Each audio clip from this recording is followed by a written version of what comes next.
Good morning. How are you? It's been great, hasn't it? I've been blown away by the whole thing. In fact, I'm leaving.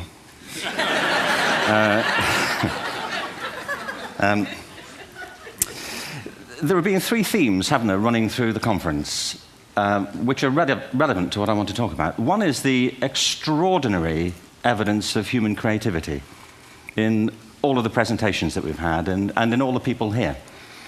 Just the variety of it and the range of it. The second is that it's put us in a place where we have no idea what's going to happen in terms of the future. No idea how this may play out. I have an interest in education. Actually, what I find is everybody has an interest in education. Don't you? I find this very interesting. If you're at a dinner party and you say you work in education, actually, you're not often at dinner parties, frankly, if you work in education. You're not asked, and you're never asked back, curiously. That's I think it strikes me. But if you are, and you say to somebody, they say, what do you do? And you say, you work in education, you can see the blood run from their face. They think, oh my God, why me? It's my one night out all week. But if you ask people about their education, they pin you to the wall. Because it's one of those things that goes deep with people. Am I right? Like religion and money and other things. So I have a big interest in education, and I think we all do. We have a huge vested interest in it, partly because it's education that's meant to take us into this future that we can't grasp. If you think of it, children starting school this year will be retiring in 2065. Nobody has a clue, despite all the expertise that's been on parade for the past 4 days, what the world will look like in 5 years' time. And yet we're meant to be educating them for it. So the unpredictability, I think, is extraordinary. And the third part of this is that we've all agreed, nonetheless, on the really extraordinary capacities that children have, their capacities for innovation. I mean, Serena last night was a marvel, wasn't she? Just seeing what she could do. And she's exceptional, but I think she's not, so to speak, exceptional in the whole of childhood. What you have there is a person of extraordinary dedication who found a talent. And my contention is all kids have tremendous talents, and we squander them pretty ruthlessly. So I want to talk about education, and I want to talk about creativity. My contention is that creativity now is as important in education as literacy, and we should treat it with the same status. Thank you.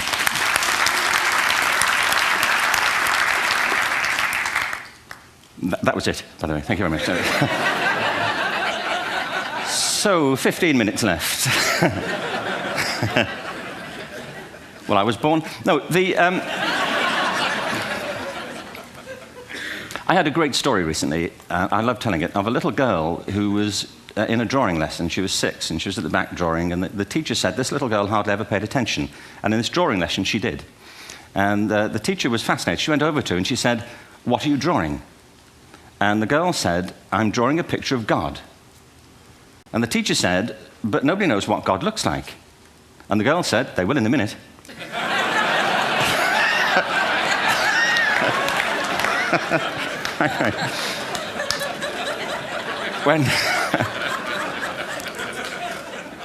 When my son was 4 in England, actually he was 4 everywhere, to be honest. I mean, if we're being strict about it, wherever he went, he was 4 that year. But he was in the Nativity play. Do you remember the story? No, it's big. It's a big story. Mel Gibson did the sequel. You may have seen it. I don't know. It was Nativity 2. But James got the part of Joseph, which we were thrilled about. We consider this to be one of the lead parts. We had the place crammed full of agents and T-shirts. James Robinson is Joseph. He didn't have to speak, but do you know the bit where the 3 kings come in? They come in bearing gifts, and they bring gold, frankincense, and myrrh. This really happened. We're sitting there, and they, I think, just went out of sequence. Because we talked to the little boy afterwards and said, are you okay with that? And they said, yeah, why was that wrong? They just switched. I think that was it. Anyway, the 3 boys came in, little 4-year-olds with tea towels on their heads, and they put these boxes down. The first boy said, I bring you gold. And the second boy said, I bring you myrrh. And the third boy said, Frank sent this.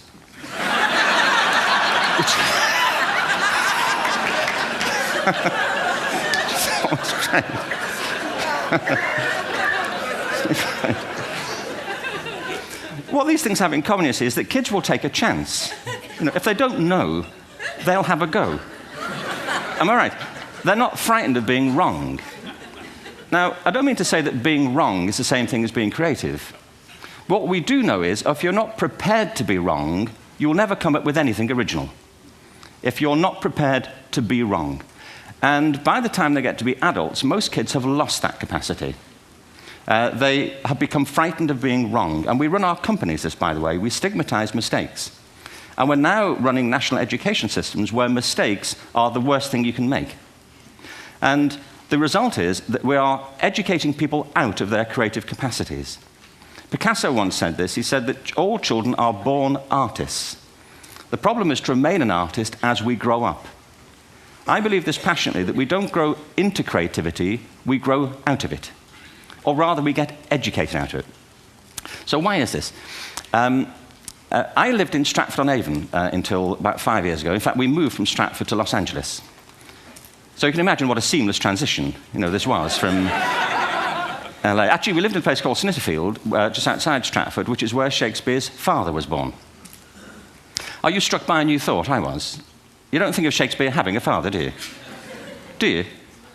Because you don't think of Shakespeare being a child. Do you? Shakespeare being 7. I never thought of it. I mean, he was 7 at some point. He was in somebody's English class, wasn't he? Do you understand?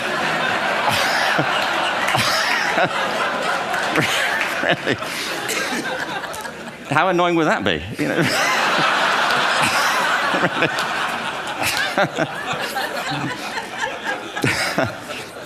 Must try harder. Being sent to bed by his dad, to Shakespeare. Go to bed now, to William Shakespeare, and put the pencil down, and stop speaking like that.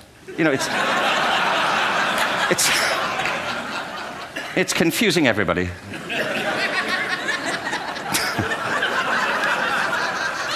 Anyway, we moved from Stratford to Los Angeles, and I just want to say a word about the transition. Actually, my son didn't want to come. I've got 2 kids. He's 21 now, and my daughter's 16. He didn't want to come to Los Angeles. He loved it, but he had a girlfriend in England. This was the love of his life, Sarah. He'd known her for a month. Mind you, they'd had their 4th anniversary, because it's a long time when you're 16. Anyway, he was really upset on the plane. He said, "I'll never find another girl like Sarah." And we were rather pleased about that, frankly, because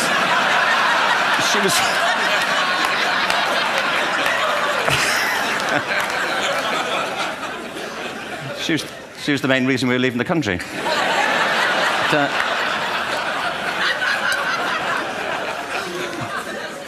But something strikes you when you move to America and when you travel around the world. Every education system on Earth has the same hierarchy of subjects. Everyone, doesn't matter where you go. You think it would be otherwise, but it isn't. At the top are mathematics and languages, then the humanities, and at the bottom are the arts, everywhere on Earth. And in pretty much every system, too, there's a hierarchy within the arts. Art and music are normally given a higher status in schools than drama and dance. There isn't an education system on the planet that teaches dance every day to children the way we teach them mathematics. Why? Why not? I think this is rather important. I think maths is very important, but so is dance. Children dance all the time if they're allowed to. We all do. We all have bodies, don't we? Did I miss a meeting? I think... Truthfully, what happens is, as children grow up, we start to educate them progressively from the waist up. And then we focus on their heads, and slightly to one side. If you were to visit education as an alien and say, what's it for, public education, I think you'd have to conclude, if you look at the output, who really succeeds by this? Who does everything they should? Who gets all the brownie points? Who are the winners? I think you'd have to conclude the whole purpose of public education throughout the world is to produce university professors. Isn't it? They're the people who come out the top. And I used to be one. So there. And I like university professors, but, we shouldn't hold them up as the high watermark of all human achievement. They're just a form of life. Another form of life. But they're rather curious, and I say this out of affection for them. There's something curious about professors. In my experience, not all of them, but typically, they live in their heads. They live up there, and slightly to one side. They're disembodied, in a kind of literal way. They look upon their body as a form of transport for their heads. It's...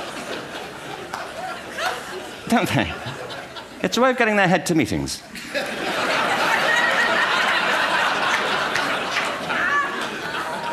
If you want real evidence of out-of-body experiences, by the way, get yourself along to a residential conference for senior academics and pop into the discotheque on the final night. And there you will see it, grown men and women writhing uncontrollably off the beat. Waiting to end so they can go home and write a paper about it. Now, our education system is predicated on the idea of academic ability. And there's a reason. The whole system was invented around the world. There were no public systems of education really before the 19th century. They all came into being to meet the needs of industrialism. So the hierarchy is rooted on two ideas. Number one, that the most useful subjects for work are at the top. So you were probably steered benignly away from things at school when you were a kid, things you liked, on the grounds you would never get a job doing that. Is that right?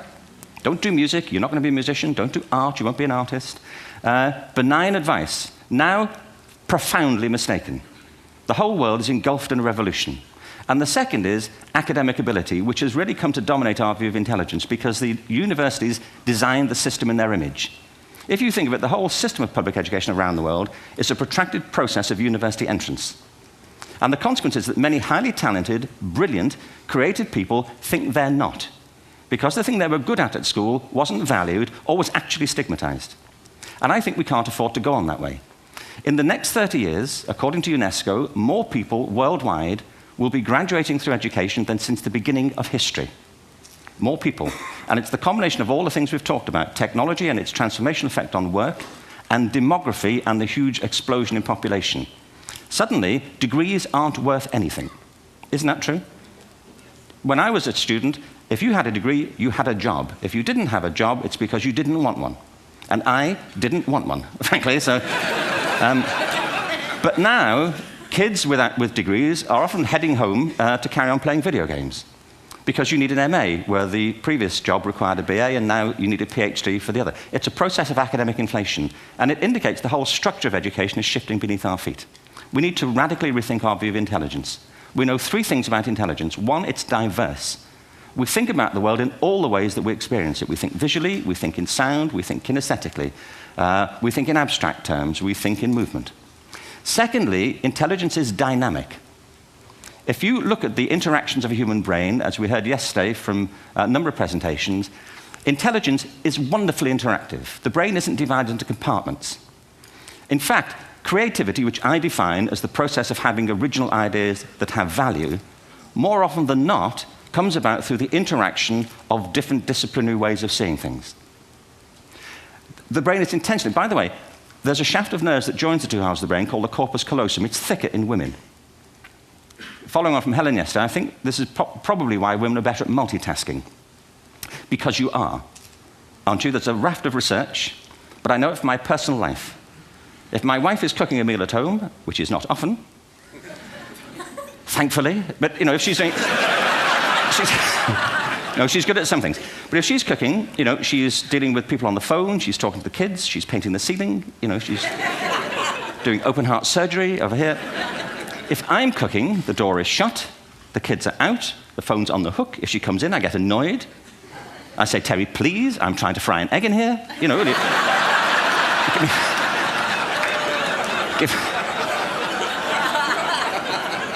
Give me a break. Actually, do you know that old philosophical thing? If a tree falls in a forest and nobody hears it, did it happen? Remember that old chestnut? I saw a great T-shirt recently which said, if a man speaks his mind in a forest and no woman hears him, is he still wrong?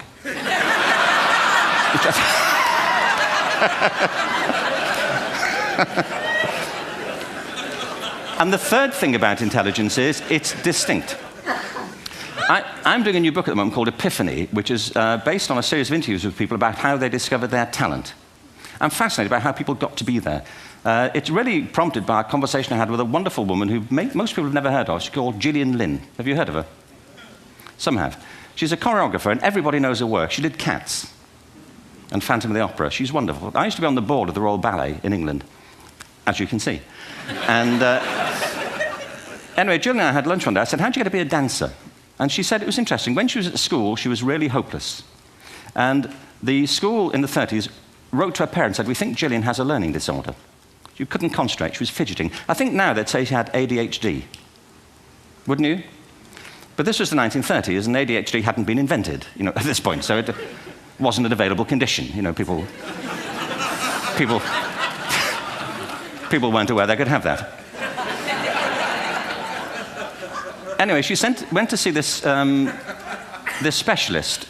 So this oak-panelled room, and she was there with her mother, and she was led and sat on this chair at the end, and she sat on her hands for 20 minutes while this man talked to her mother about all the problems Gillian was having at school. And at the end of it, because she was disturbing people, her homework was always late and so on, little kid of 8, in the end, the doctor went and sat next to Gillian and said, Gillian, I've listened to all these things that your mother's told me. I need to speak to her privately. So he said, wait here, we'll be back. We won't be very long. And they went and left her. But as they went out the room, he turned on the radio that was sitting on his desk. And when they got out the room, he said to her mother, just stand and watch her. And the minute they left the room, she said she was on her feet, moving to the music. And they watched for a few minutes, and he turned to her mother, and he said, Mrs. Lynn, Gillian isn't sick, she's a dancer. Take her to a dance school. I said, what happened? He said, she did. I can't tell you how wonderful it was. We walked in this room, and it was full of people like me. People who couldn't sit still. People who had to move to think. Who had to move to think. They did ballet, they did tap, they did jazz, they did modern, they did contemporary. She was eventually auditioned for the Royal Ballet School. She became a soloist. She had a wonderful career at the Royal Ballet. She eventually graduated from the Royal Ballet School, found her own company, the Gillian Dance Company, met Andrew Lloyd Webber. She's been responsible for some of the most successful musical theatre productions in history. She's given pleasure to millions, and she's a multi-millionaire. Somebody else might have put her on medication and told her to calm down. Now, I think...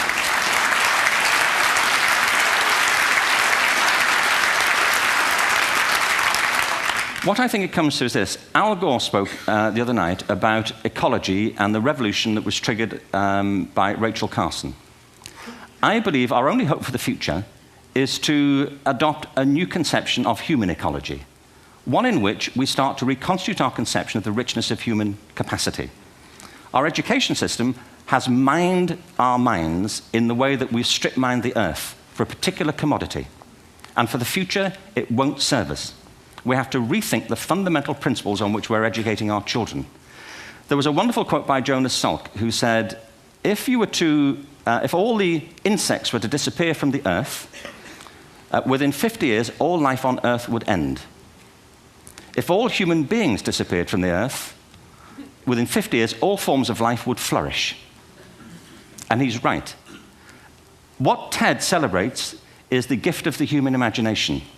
We have to be careful now that we use this gift wisely and that we avert some of the scenarios that we've talked about. And the only way we'll do it is by seeing our creative capacities for the richness they are and seeing our children for the hope that they are. And our task is to educate their whole being so they can face this future. By the way, we may not see this future, but they will. And our job is to help them make something of it. Thank you very much. Bravo. Here, here. Thanks.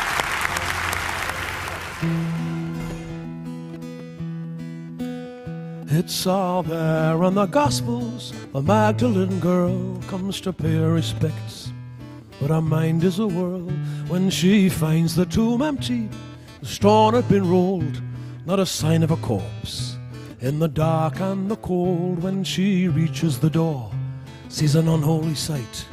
There's a solitary figure in a halo of light. He just carries on floating past Calvary Hill in an almighty hurry. Aye, but she might catch him still. Tell me, where are you gone, Lord, and why in such haste?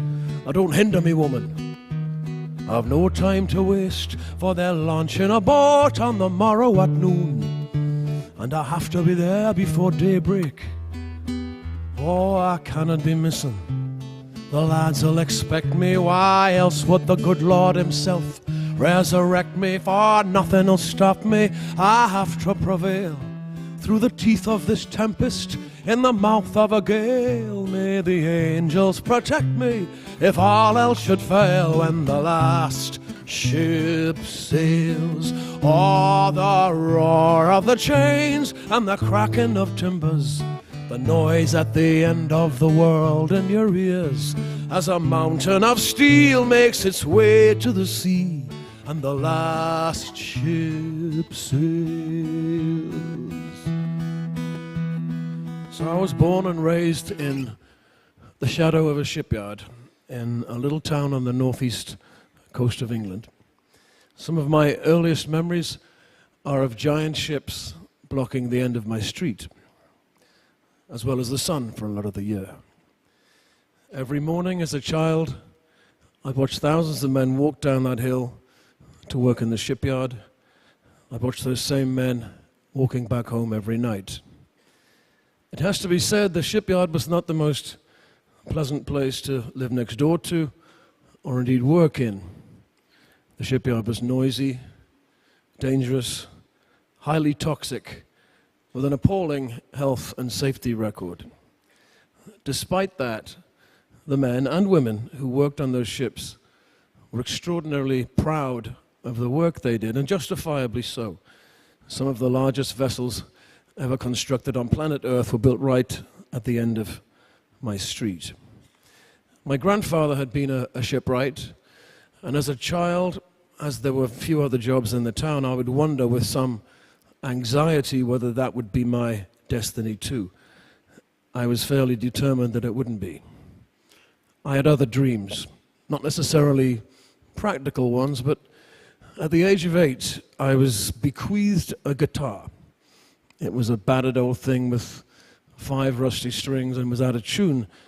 But quickly I learned to play it and realized that I'd found a friend for life, accomplice, a co-conspirator in my plan to escape from this surreal industrial landscape.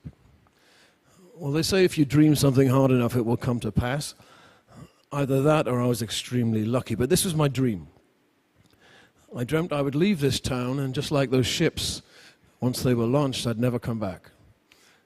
I dreamt I'd become a writer of songs, that I would sing those songs to vast numbers of people all over the world, that I'd be paid extravagant amounts of money, that I'd become famous, that I'd marry a beautiful woman, have children, raise a family, buy a big house in the country, keep dogs, grow wine, have rooms full of Grammy Awards, platinum discs, and what have you. So far, so good, right? And then one day, the songs stopped coming. And while you've suffered from periods of writer's block before, albeit briefly, this is something chronic. Day after day, you face a blank page and nothing is coming. And those days turn to weeks and weeks to months. And pretty soon, those months have turned into years with very little to show for your efforts, no songs. So you start asking yourself questions. What have I done to offend the gods that they would abandon me so? Is the gift of songwriting taken away as easily as it seems to have been bestowed? Or perhaps there's a deeper psychological reason. It was always a Faustian pact anyway. You're rewarded for revealing your innermost thoughts, your private emotions on the page, for the entertainment of others, for the analysis, the scrutiny of others. And perhaps you've given enough of your privacy away. And yet, if you look at your work, could it be argued that your best work wasn't about you at all? It was about somebody else? Did your best work occur when you sidestepped your own ego and you stopped telling your story but told someone else's story? Someone perhaps without a voice, where empathetically you stood in his shoes for a while or saw the world through his eyes. Well, they say, write what you know. If you can't write about yourself anymore, then who do you write about? So it's ironic that the landscape I'd worked so hard to escape from, and the community that I'd more or less abandoned and exiled myself from should be the very landscape, the very community I would have to return to find my missing muse. And as soon as I did that, as soon as I decided to honor the community I came from and tell their story, the songs started to come thick and fast. I've described it as a kind of projectile vomiting, a torrent of ideas, of characters, of voices, verses, couplets, entire songs almost formed whole, materialized in front of me, as if they'd been bottled up inside me for many, many years. One of the first things I wrote was just a list of names of people I'd known, and they become characters in a kind of three-dimensional drama, where they explain who they are, what they do, their hopes and their fears for the future. This is Jackie White. He's the foreman of the shipyard. My name is Jackie White, and I'm foreman of the yard, and you don't mess with Jackie on this quayside. I'm as hard as iron plate. We'll be tied you if you're late when we have to push a boat out on the spring tide. Now you could die and hope for heaven, but you need to work your shift, and I'd expect us all to back us to the hilt. For if St. Peter at his gate were to ask you why you're late, why you tell him that you had to get a ship built. We built battleships and cruisers for Her Majesty the Queen, super tankers for Onassis, and all the classes in between. We built the greatest ship in tonnage what the world has ever seen. And the only life we've known is in the shipyard. Steel in the stockyard, iron in the soul would conjure up a ship where there used to be a hole. But we don't know what we'll do if this yard gets sold. For the only life we've known is in the shipyard.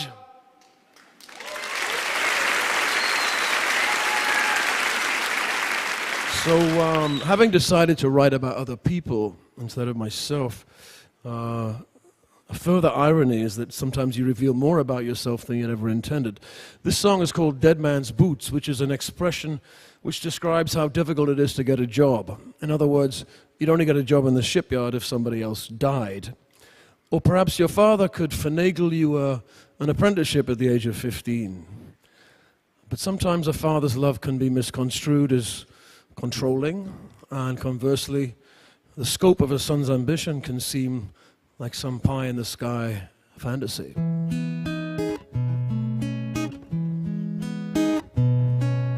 He said, you see these work boots in my hands? They'd probably fit you now, my son. Take them, they're a gift from me. Why don't you try them on? It would do your old man good to see you walking in these boots one day.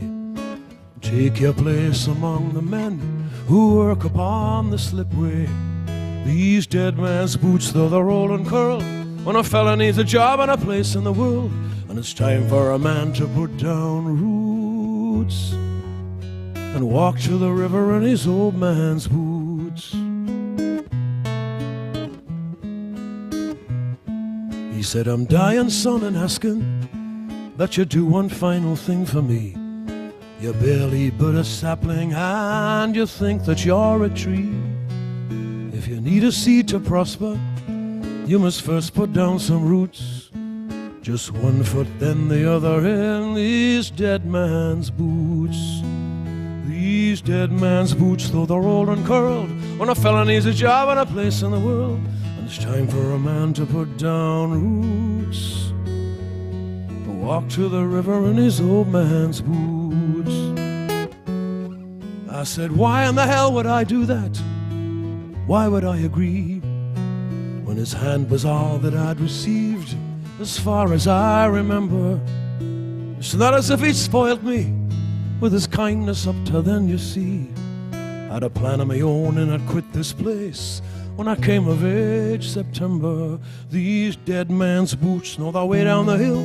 They can walk there themselves and they probably will. I've plenty of choices, I've plenty other routes, and you'll never see me walking in these dead man's boots. What was it made him think I'd be happy ending up like him, when he'd hardly got 2 halfpennies left or a broken pot to piss in. He wanted the same thing for me. Was that his final wish? He said, what the hell are you gonna do? I said, anything but this. These dead man's boots know the way down the hill. They can walk there themselves, and they probably will. But they won't walk with me, 'cause I'm off the other way. I had it up to here, I'm gonna have my say. When all you got left is that cross on the wall, I want nothing from you, I want nothing at all. I want a pension or a pittance when your whole life is through. Get this through your head, I'm nothing like you. I'm done with all the arguments, there'll be no more disputes. And you'll die before you see me in your dead man's boots.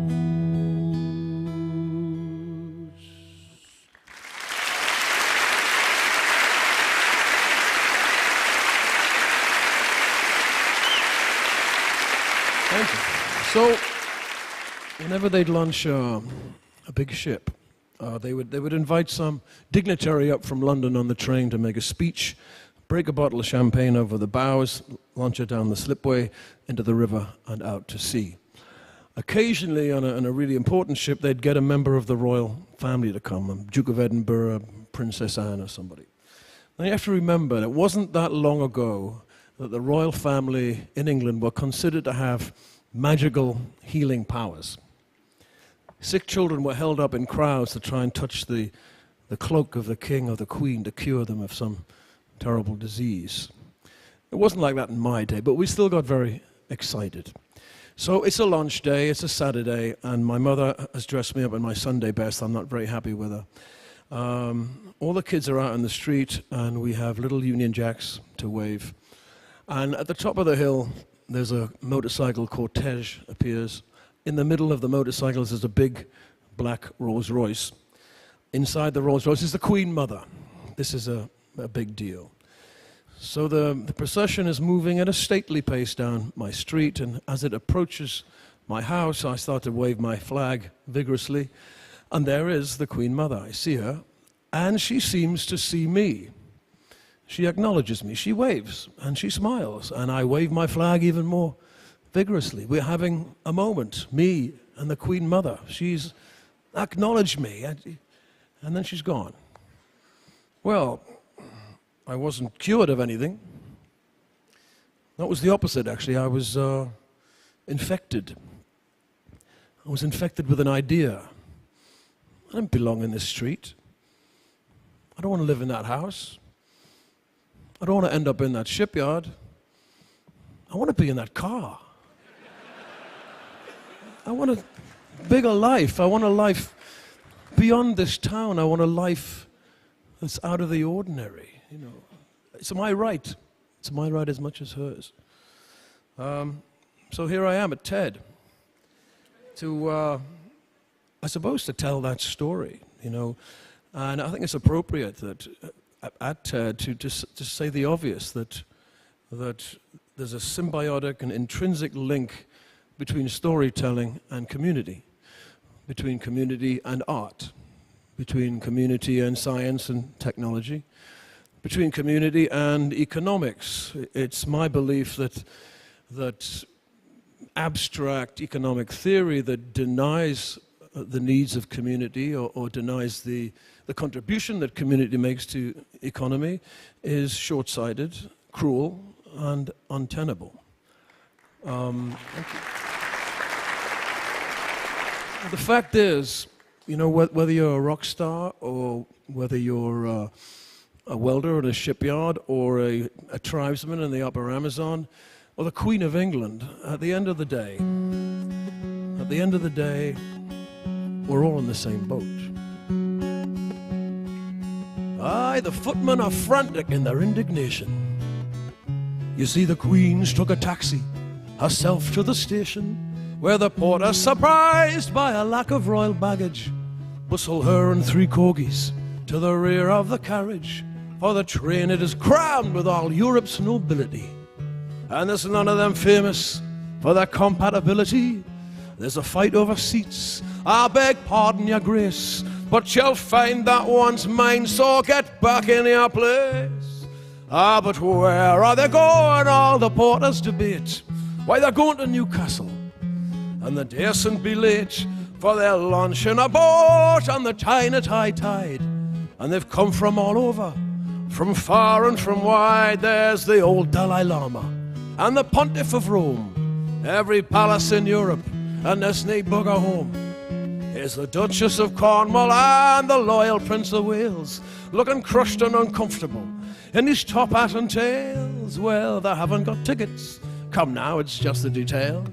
There was no time to purchase, and one simply has to prevail.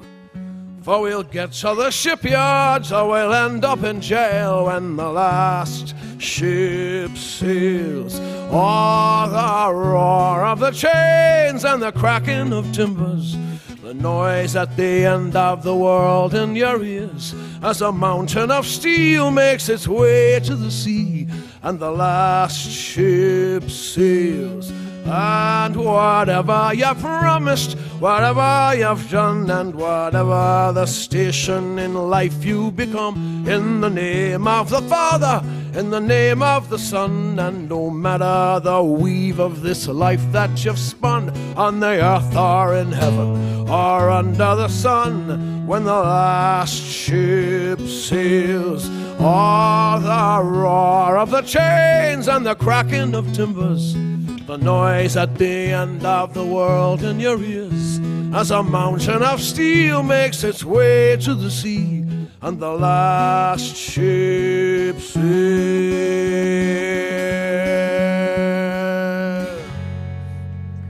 Thanks for listening to my story. Thank you.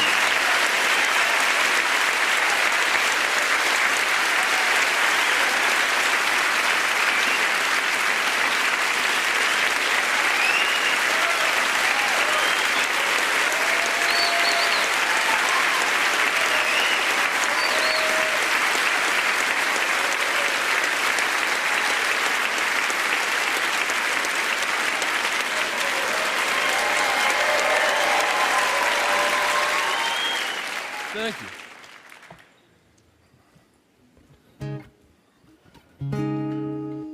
Okay, you have to join in if you know it.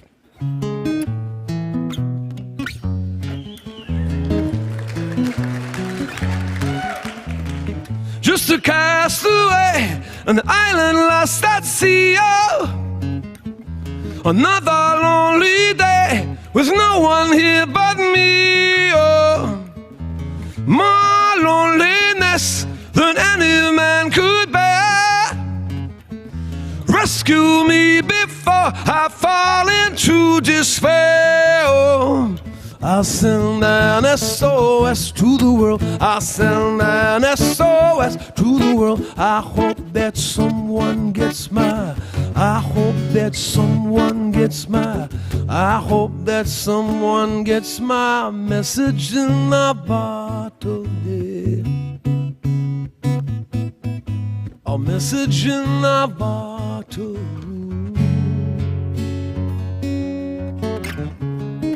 A year has passed since I wrote my note.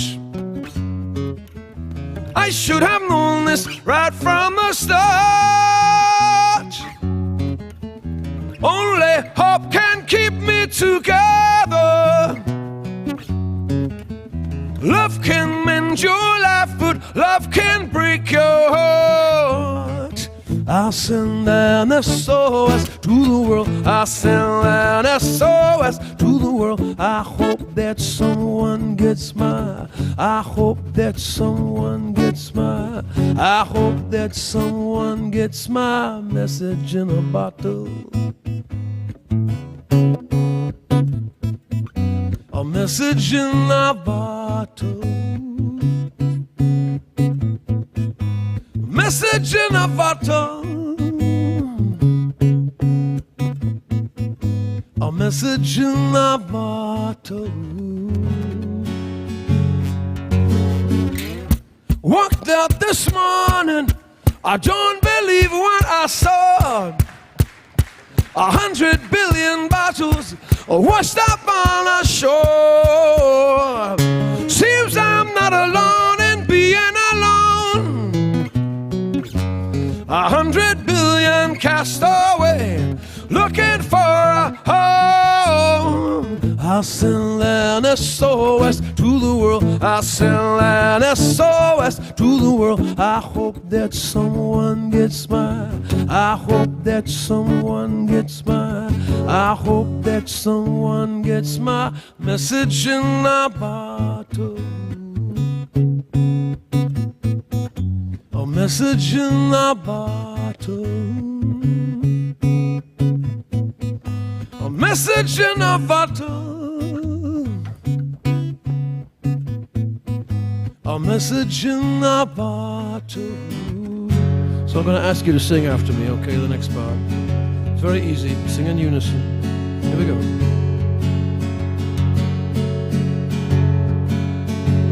This is me. Sending out an SOS. Come on now. Oh, yeah. Sending out an SOS. I'm sending out an SOS. I'm sending out an SOS. Sending out.